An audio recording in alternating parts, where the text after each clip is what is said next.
Bonjour à tous et à toutes, c'est Paul Dame pour vous présenter un nouveau sapin en sucette.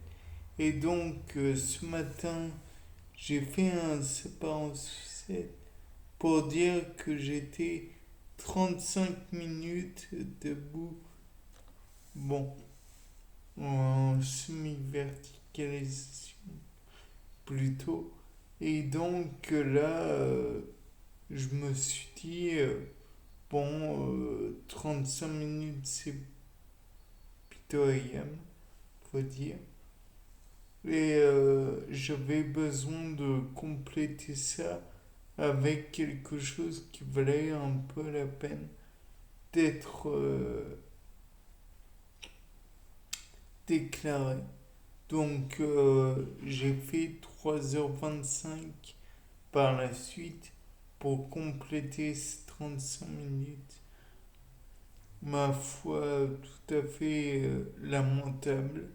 Et 35 minutes, 3h25, c'est déjà beaucoup plus intéressant. Il y a des choses que donc je voulais dire pour parler de mon ressenti. Donc il n'y a pas eu ce matin comme cet après-midi de modification de mon rythme cardiaque. Il n'y a pas eu d'essoufflement. Il n'y a toujours pas de, comment dire, de chaleur importante due à mon métabolisme, j'entends. Il est inutile en fait dans le cas présent. Du moins, je pense. Et je tiens à dire donc que la température reste la même du début à la fin de l'expérience. Par contre, je constate quelques petites trépidations au niveau de mes jambes, trépidations épileptoïdes. Enfin, je pense que ça pourrait être qualifié d'épileptoïde, encore que non. Juste trépitation. Et encore, je pense que c'est dû au fait que mes jambes ne supportent pas très bien la petite contrainte que je leur fais en mettant de quoi les appuyer, on va les retenir et donc les forcer à rester sur les repose-pieds et ainsi contraindre mon corps à rester debout.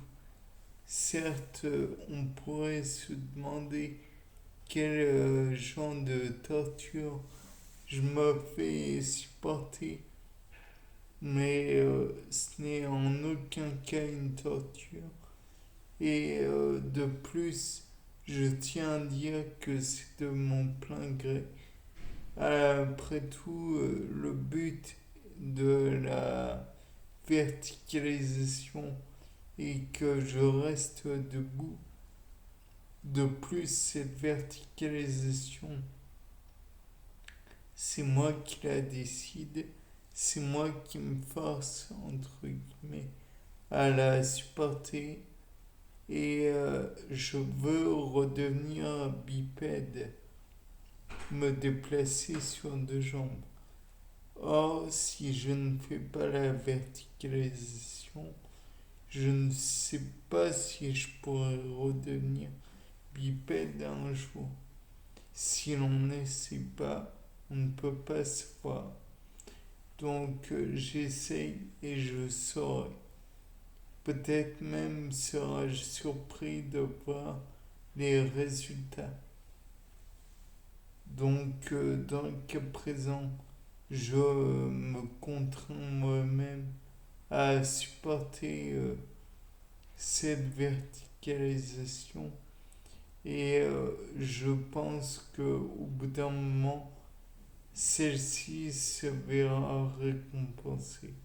Du moins, je l'espère. Je suis sûr de la chose. Dans tous les cas de figure, étant donné que ce n'est pas une contrainte et que au contraire c'est efficace, je n'ai qu'une chose à dire, je dois continuer.